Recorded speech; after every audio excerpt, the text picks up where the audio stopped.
Isa ka ba sa mga babae or lalaki ang problema ang pagkakaroon ng pimples, acne, oily skin, pekas at melasma? If yes, may ipapakita ko sa inyong Enlighten products na makakatulong sa skin problem nila at nakatulong na rin po sa akin.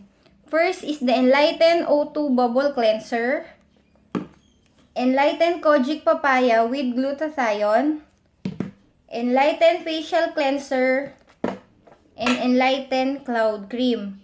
So, ituturo ko rin po sa kanila kung paano ito gamitin. Let's start with the O2 Bubble Cleanser. 2 full pumps. Then, quickly put it on your face. Then, agad-agad makikita nyo po na nagpo-form siya ng bubbles. Yun po yung oxygen therapy. Tumutulong mag-hydrate and mag-rejuvenate ng skin. Tumutulong rin magtanggal ng excess oil, sebum, debris, at iba't ibang impurity sa face na hindi natin gusto. Pag-stay lang natin po siya sa face for 1 to 2 minutes. So, I'll be back after a minute. After a minute, makikita nyo po na kumonti na yung bubbles. Ibig sabihin, nilinis niya na po yung face natin. So, tanggalin lang po natin yung excess bubbles. Then, massage. And after massaging, rinse with water. I'll be back after rinsing. After rinsing, makikita niyo po na bright at mayroon po siyang skin tightening. I also wash my face with Enlighten Kojic Papaya with Glutathione. It has triple strength lightening complex na tumutulong mag-even out ng blemishes. Tumutulong rin itong magtanggal ng impurities sa face such as dark spots, freckles, and pimple marks. Recommended din ito for acne and oily prone skin. Then next is the Enlighten Facial Cleanser. It serves as my toner. So, maglagay lang tayo ng enough amount sa cotton pad or cotton ball. Then, apply natin siya sa face gently. Enlighten Facial Cleanser helps attain a clear and even skin tone. Tumutulong rin ito mag-balance ng natural pH level ng face natin para hindi siya maging oily, hindi rin siya maging dry. And most importantly, tumutulong itong mag-inhibits ng melanin formation sa face natin. Tumutulong rin itong mag-refine ng pores for finer complexion. Ang kinagandahan rin sa Enlighten Facial Cleanser, kapag in-apply mo siya sa face, hindi siya mahapde. Then, next is the Enlighten Cloud Cream. It serves as a moisturizer, non-sticky and non-greasy. Meron na siyang spoon na kasama. Then, kuha lang tayo ng enough amount. Yan. Apply natin siya sa face, T-zone area.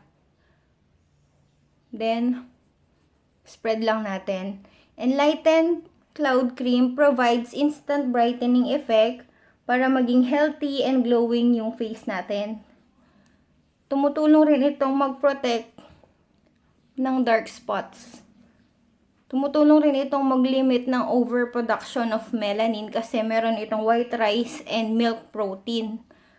Mayroon din itong SPF 20 na tumutulong mag-protect sa harmful rays ng sun like UVA and UVB rays. So, ayan. Meron din siyang dewy effect. Shiny na hindi siya oily. Which is, yun naman ang gusto natin, di ba mga girls? Then, may gusto rin akong ipakita sa inyong Enlighten products, which is the Enlighten CC Cushion. Ito na yung pinaka-makeup base ko. CC stands for color control. Ibig sabihin, perfect siya sa any skin type or any skin tone. Then, apply na natin siya T-zone area. Then, dab. So, ito na yung ginagamit ko every time na lalabas ako. Perfect ito sa mga hindi marunong mag-makeup kagaya ko.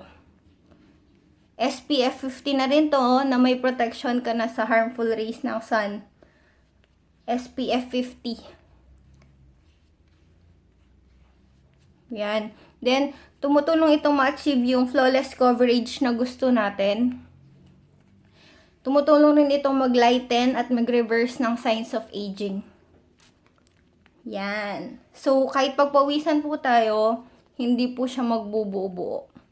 Sobrang ganda niya po sa face. Parang wala ka man nilagay. So, ayan. Shiny. Hindi siya oily. Sobrang ganda niya sa face. Yan. Yan po yung mga Enlighten products na makakatulong po sa skin problem nila. At nakatulong rin sa akin. For the recap of the product, first is the Enlighten O2 Bubble Cleanser. Enlighten Kojic Papaya with Glutathione. Enlighten Facial Cleanser. Enlighten Cloud Cream. And for the makeup base is the Enlighten CC Cushion. If you have any questions, you can message me or call me at 0927